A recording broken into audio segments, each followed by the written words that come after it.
Now we get into it.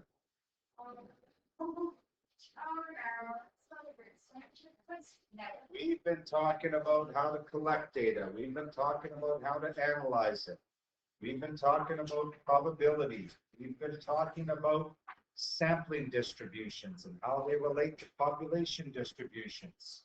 So now we're going to put all this together to actually answer some questions where we take samples and we generalize them to the population and we make statements, concluding statements about it, or we refute a claim that somebody's made, or we accept a claim that somebody's made.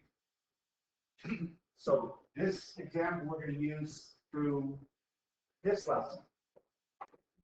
We've got some recent polling for a Senate election in Georgia. So you can see here, you've got a Republican running, you've got a Democrat running. You can see the top row is the average, and then below that are different polls that were taken. Some of them very well-known polls, like Quinnipiac is a well-known poll taker. And of course, there's all sorts of other types. So looking at these, let's just focus on this here. What do you notice? What do you notice just by looking at here? Okay. What's that? Close? Yeah. Is one sort of standing out more than the other?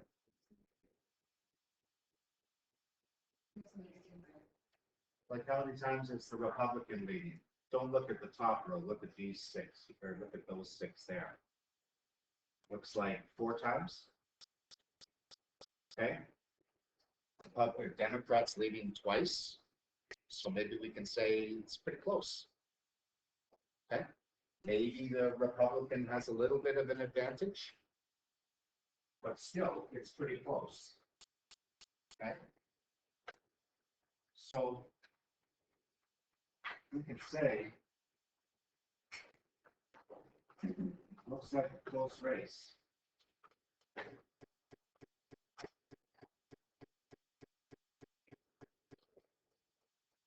Maybe a little advantage to the Republican.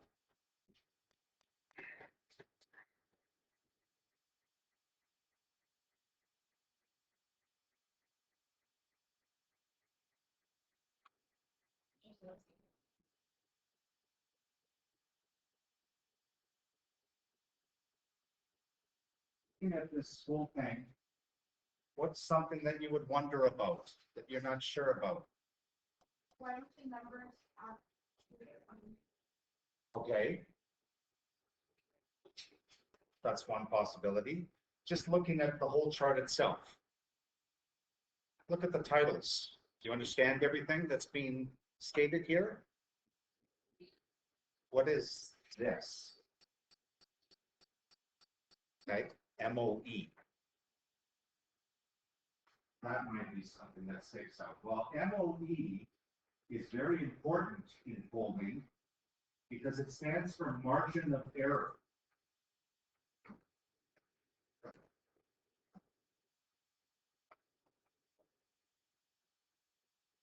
And the margin of error represents how far, at most,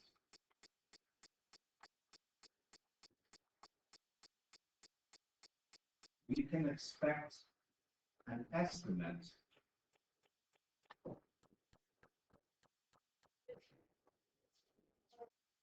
and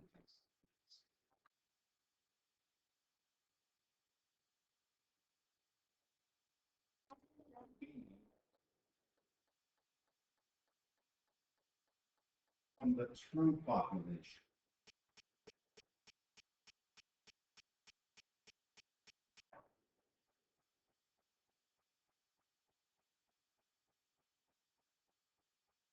Okay.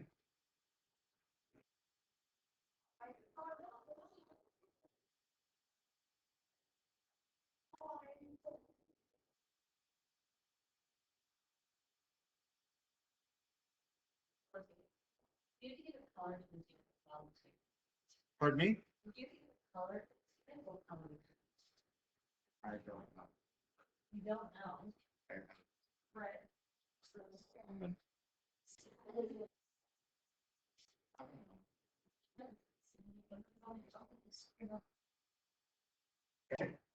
Margin of error, whenever you see polls taken, especially about elections, is very important.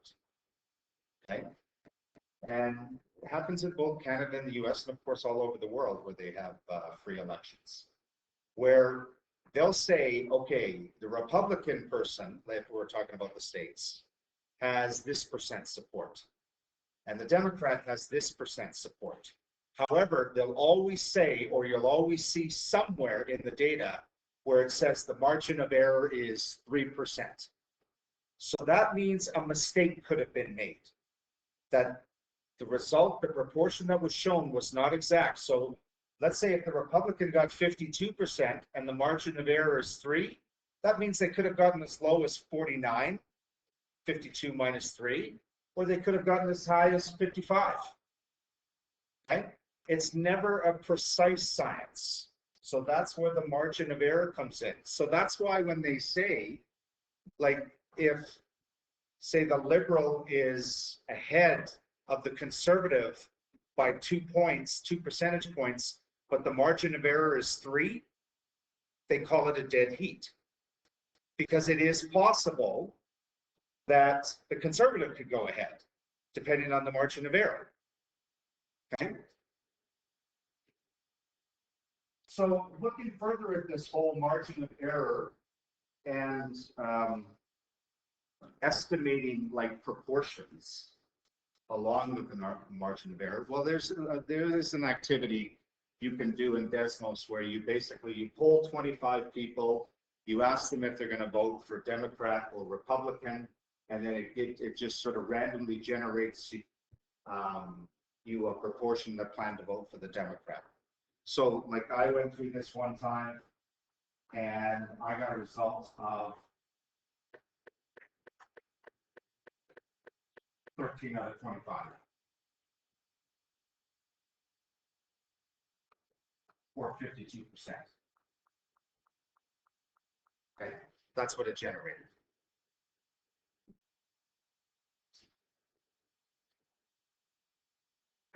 Is this going to be the exact result? Like, is this going to be the true result in the end? No. Okay, it could be different. Why? What's that phrase? Some of you have been using that. When you take samples and you don't get the same result every time. Sampling variability. Exactly. Okay. So do you believe the Democrat will win exactly the proportion of votes that you got in your sample? No, because of sampling sampling variability.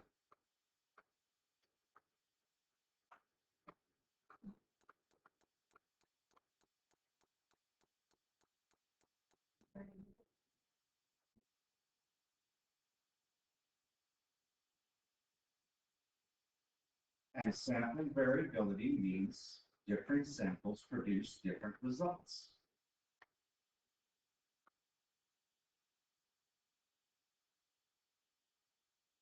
Not always going to be the same.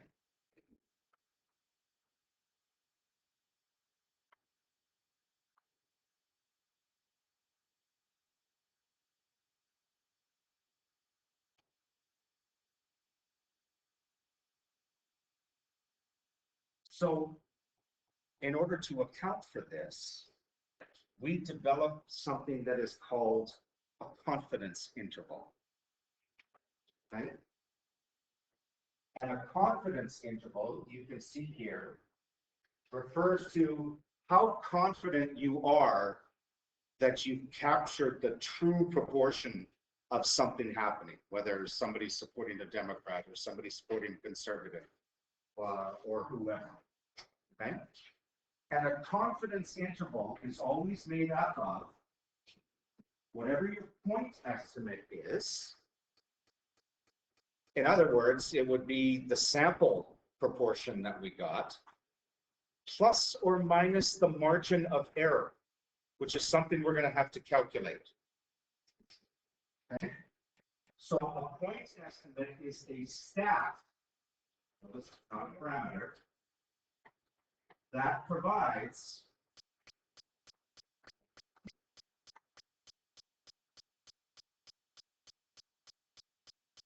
an estimate of the population parameter.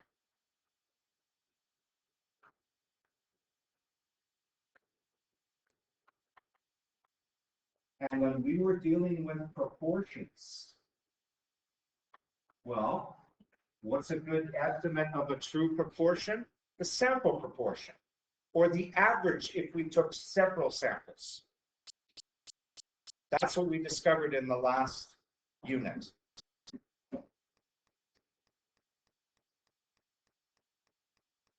And then it's going to have our margin of error, but we've got to figure out our margin of error. So it could look something like this. So the sample we got was 0.52, 52, you could write it in percent. And we got to figure out what the margin of error is. So just for argument's sake right now, let's say the margin of error is 0.08 or 8%.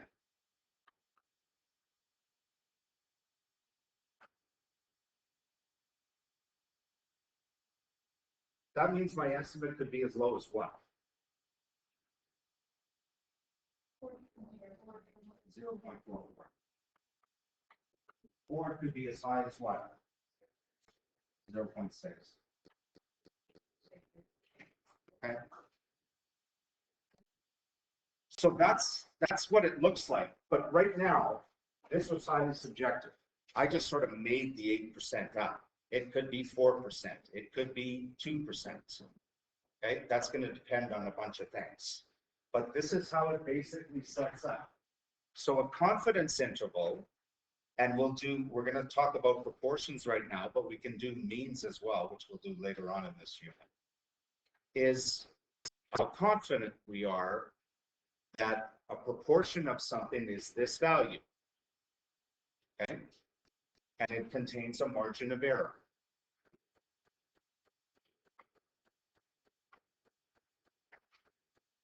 So remember, and this is from the last unit,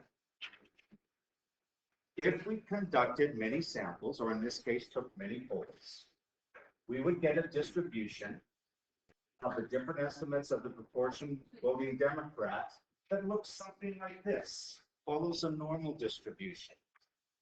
Okay? Whereas sometimes the sample result could be high, the sample proportion could be high. Sometimes it could be low, but most of the time it's going to center around the population proportion, which is why we can say the sample proportion, the average of all of these, will equal the population proportion. That's what we talked about in the last unit. And we also calculated the standard deviation of sample distribution by doing the population proportion times 1 minus the population proportion divided the sample size and take the square root of that. Okay. So what does this curve represent and why is it centered at P? Well, basically, curve represents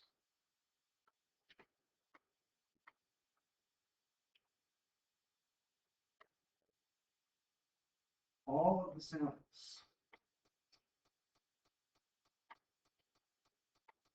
I could have done if I did it over and over again.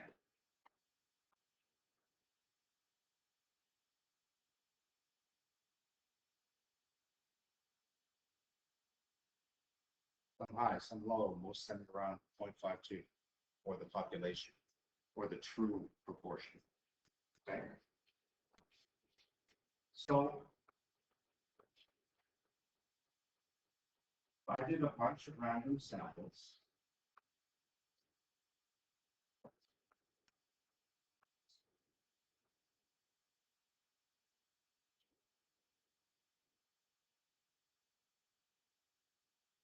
Get this right. found proportions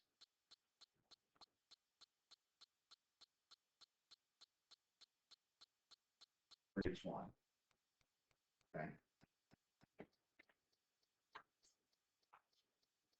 So I'll add for each one.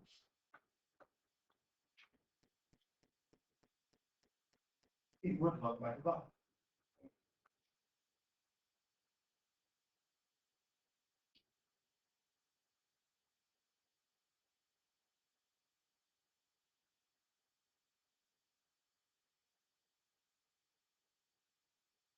And notice what I talked about. Some of these sample proportions are high, some are low, but most of them are centered around the true population proportion.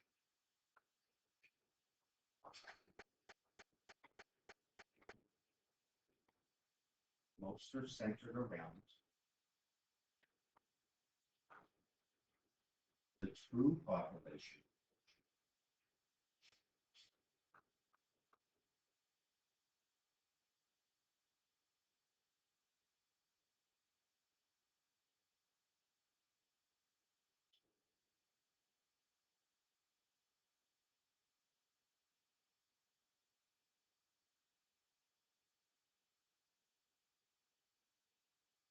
Because most samples are close to this, some variation.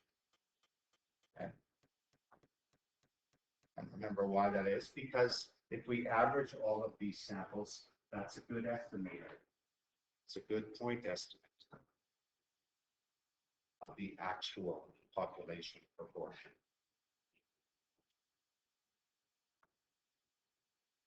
So, how can we describe the approximate sampling distribution? Okay. By calculating both the mean standard deviation, and we want to substitute our best guess for P.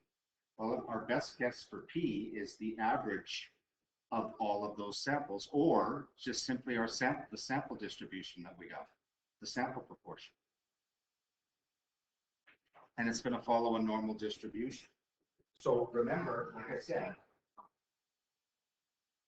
when we knew the population stuff, the population proportion, we found the sample proportion information that it was normal, that the average of all the samples would be the same as the population proportion, standard deviation of the sample proportion would be this. And now we're just going to rearrange it. Because if this is a good indicator of this, then I could go backwards. Same with this. So it's going to look like this. Normal. Our average of the sample distribution is going to equal our, not population proportion, because we don't know that. The only proportion we know right now is that one sample proportion, 0.52. But we know it's a good estimator. And the standard deviation of the sampling distribution is going to be the same formula, except again, we don't know the population proportion, so we substitute it by our best estimate, which is the sample proportion we got.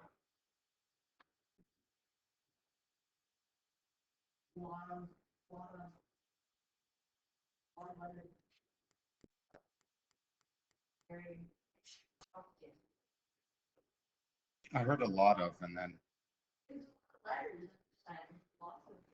yeah. Yeah, but we used these letters in the last unit too. Oh, well, thank you. Did you make a bet with somebody that you used the word astute today? You're just setting me up for that whole thing. There's actually a I see. friend. Okay, so because basically P hat is a good estimator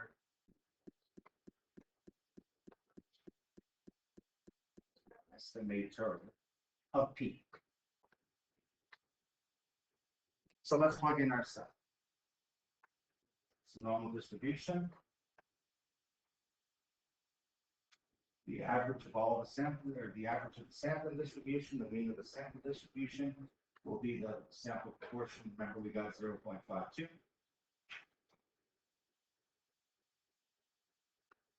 The standard deviation of it would be the square root of 0.52 times 1 minus 0.52 or 4.8 or 0.48. Divide sample size 25. 25.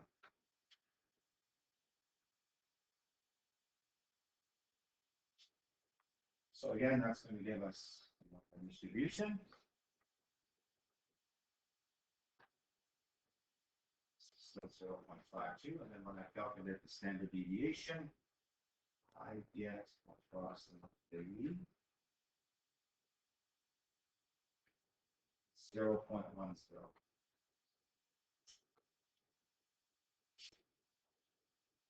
Okay.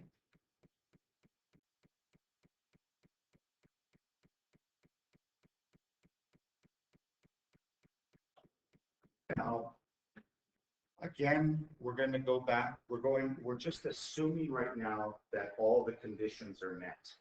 But we have to go back and talk about those conditions, much like they were in Unit 6. Okay?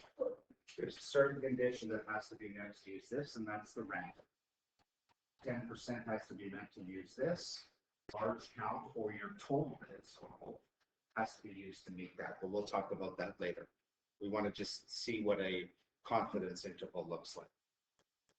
So why do we do this? Because we can use the normal distribution curve, the normal curve, because we've got the mean, we've got the standard deviation. We can figure out what we want to know.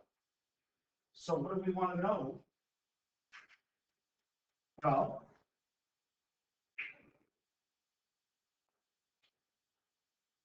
this, we've got 0.52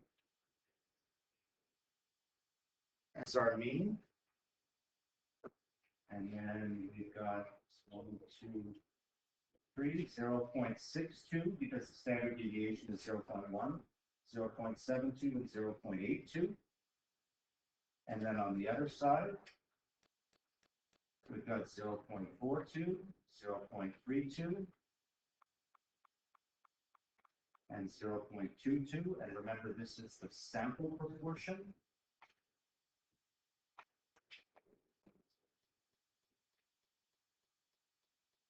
For p hat, like so.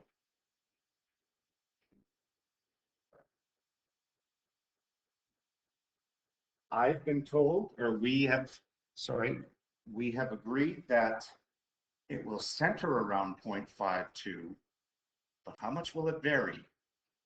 How much will it spread? This is where the margin of error comes in. This is where you have to think of something you did earlier this year. How many standard deviations do we have to include, starting from the mean in the center, to capture 95%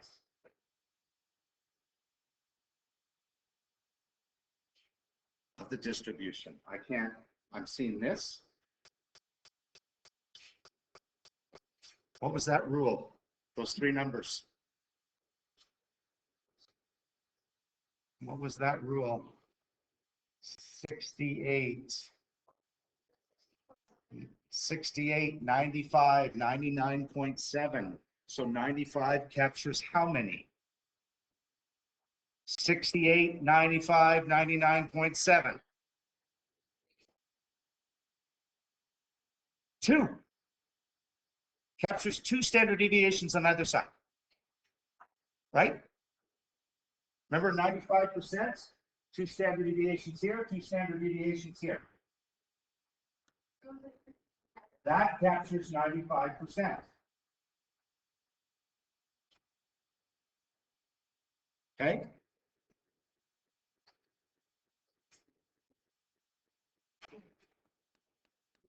Says add a sketch to the area of your drawing above, but don't have any space above. So we'll just leave it there. So yes, if you recall from that, so 2 standard deviations represents 95% of all the potential proportions, which is a pretty big chunk. Okay? So what that means is we need to include 2 standard deviations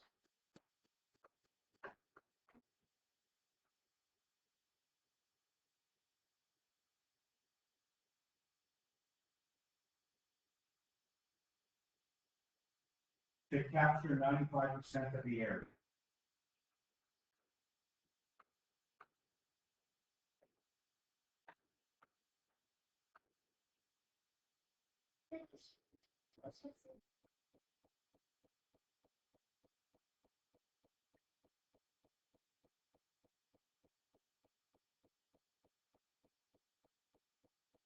So what percent support for the Democrat captures 95%? Well, it looks like this. Make sure I get the notation right. It's going to be 0.52, our estimate, plus plus minus the margin of error, and allows us to be 95% confident. Okay. So really, it's 2 standard deviations that we just calculated, or 0.52 plus or minus 2, and remember the standard deviation of the sample distribution was 0.10, which means our confidence interval is 0.32 to 0.72. This is called the confidence interval.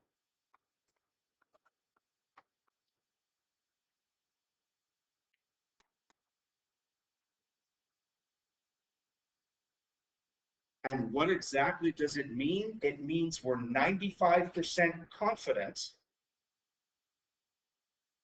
that 0.32 or 32% to 72% or 0.72 will capture the true proportion that support the Democrat. I know that seems awfully big, like a big spread. Okay? Which means it's not the greatest of confidence intervals. You could improve it. Okay? You could improve it by, like, this would be better, wouldn't it? If we pushed it in to shrink the margin of error. But what's that going to do? That's going to shrink the capture rate. That means less of the area is going to be covered.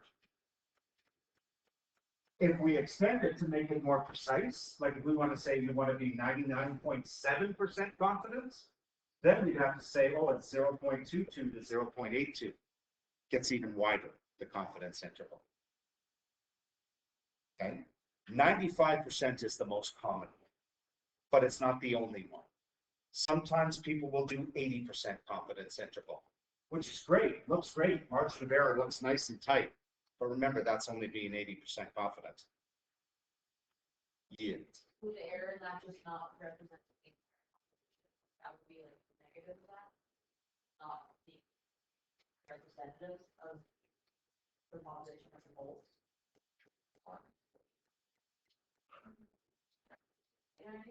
Not really. No? When you said negative, it kind of threw me. Yes, the less confident you can be. Yeah, like less representative. Well, I wouldn't say that. I'd say the less confident you can be. Yes. Okay. Okay.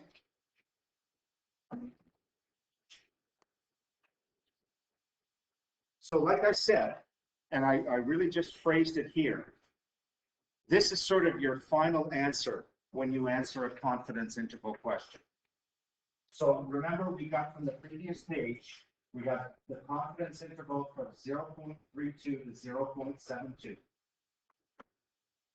So we would say we are 95% confident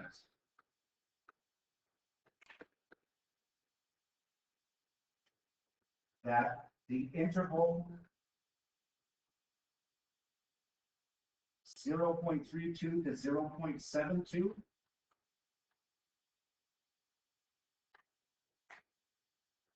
captures the true proportion that supported the Democrat.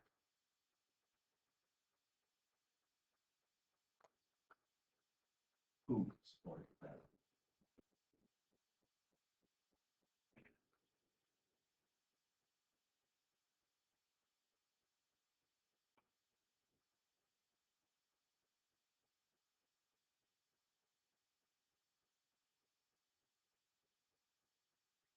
So whenever we do a confidence interval question, this will be sort of our conclusion, although we can write another sentence after that. But we'll talk about that later. Okay. So you've sort of done your first confidence interval. So notice it's about using the sample distribution, the sample proportion you got as the mean,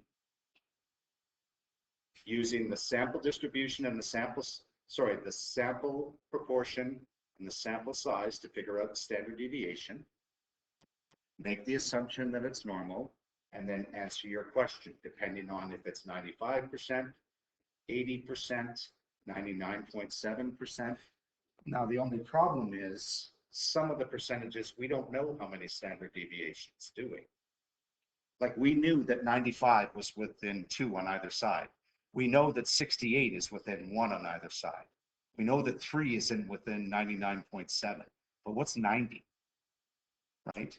It's somewhere between 1 and 2 standard deviations. We'll talk about how we calculate that later, so that it allows us to do any percent confidence interval. Okay. Really, the last thing I want to talk about in this is a confidence level. Okay. So we've got election day, all the votes are counted. We find the proportion of the population who voted Democrat to actually turn out to be 0.47. Okay. But remember, we said 0.52, which is off, but we also gave a confidence interval.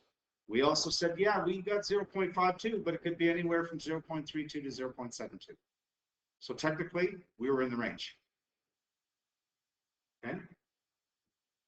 And let's say that we did this poll several times. Okay. So the first time we did a poll, like we got a confidence level of, or confidence interval, I don't know, looks like 0.05 to 0.53 or 0.54, but it captured the true one. Here we got a confidence interval that was higher on both ends, but it still captured the true one. Here we got one that was really high, didn't capture it. Captured, captured, captured. Okay. So if I did this many times, if I did a 95% confidence interval many times over and over again, my confidence level would be 95%.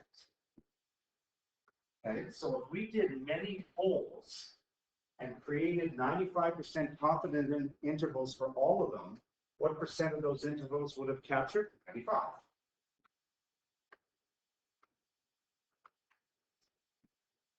That's called the confidence level. So to interpret a confidence level, it's like this. If we did many confidence intervals, so we did that whole confidence interval several times over,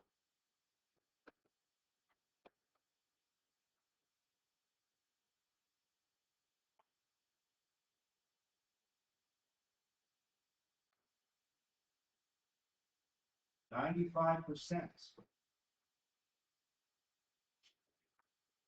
will result in an interval that captures the true proportion.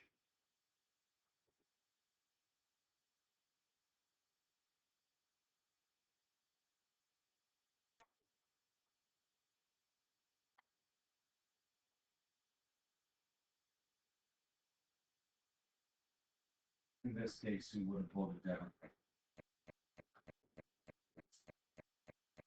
We always want to try and add some context. Over Democrat.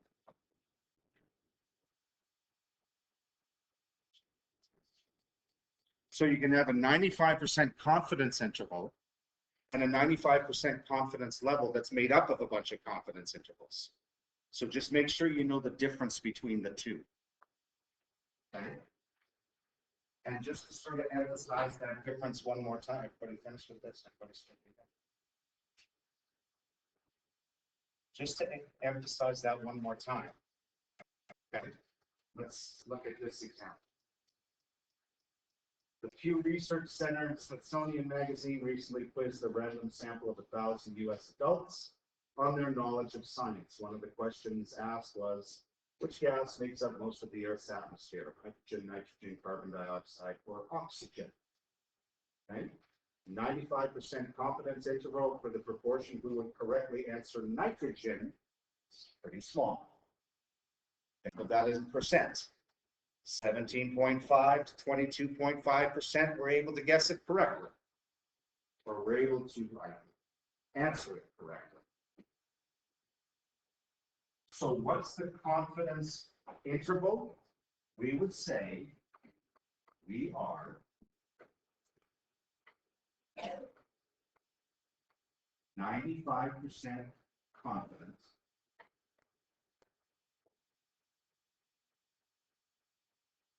the interval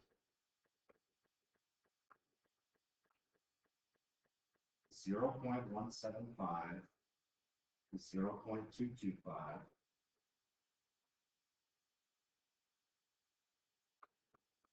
captures the true proportion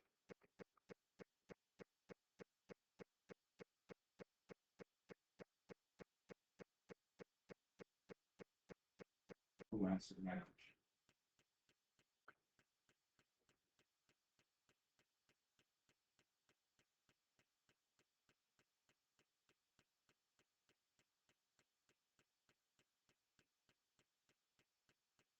That's confidence interval. 95 confidence level, okay, would be if we did many confidence intervals.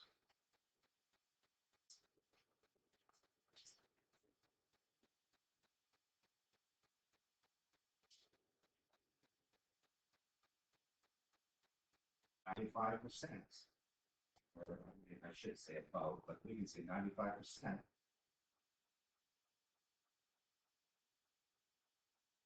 Will capture the true proportion who answered nitrogen.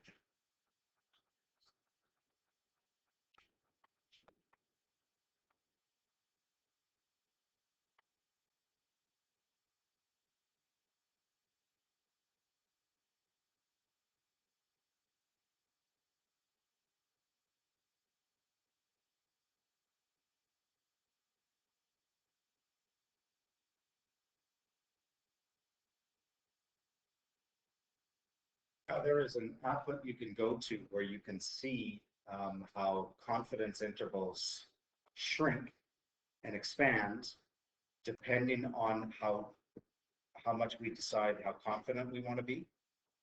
And it also can change depending on the sample size, which we've seen before happen to things. Increasing the sample size generally does what to the spread of a distribution? If we increase the sample size, shrinks it. Okay, smaller sample size usually means more spread out. And we did kind of talk about this. If we increase the confidence level, and we can really just go back to this diagram here. So this is 95% confident. If we increase it, which means we're going to increase the area, what happens to the confidence interval? It gets wider, right? If we decrease, it gets narrower. Okay? So we can see just by looking at this diagram and visualizing, that's what's going to happen here. So when we increase, it will create a wider interval.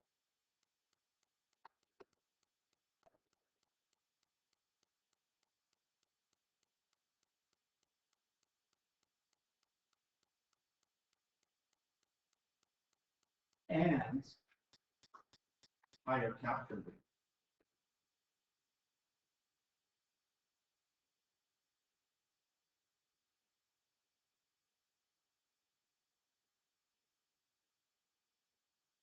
So good, high confidence level, but not good, wider interval.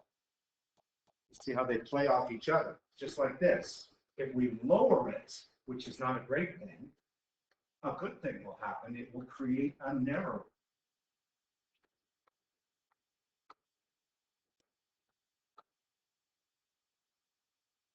Confidence interval.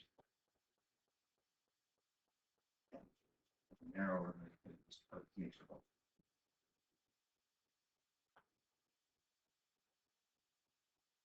But it will also lower the capture rate.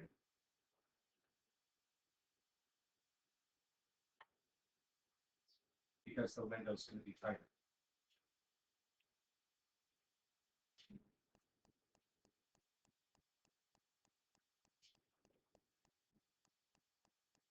So it's a trade-off. And finally, what happens to the intervals when we increase the sample size? Well, if we increase the interval, that's a good thing, right? It's going to decrease the spread, which means the interval is going to get narrower. Interval will get narrower.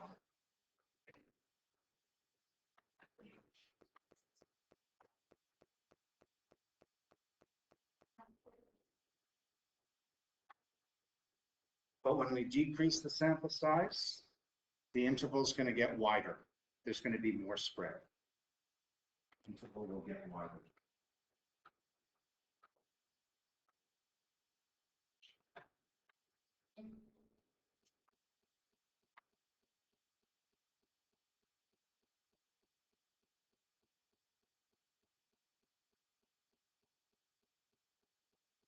And one final thing, avoid using the word chance or probability with these things, because it's not quite the same.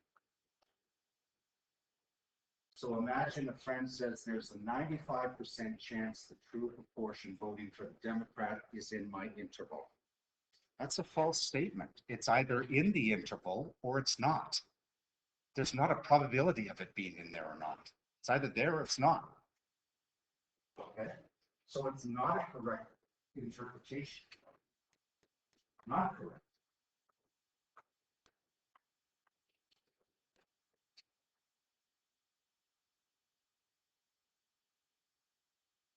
Because the true proportion is either in the interval or it's not. There's no chance.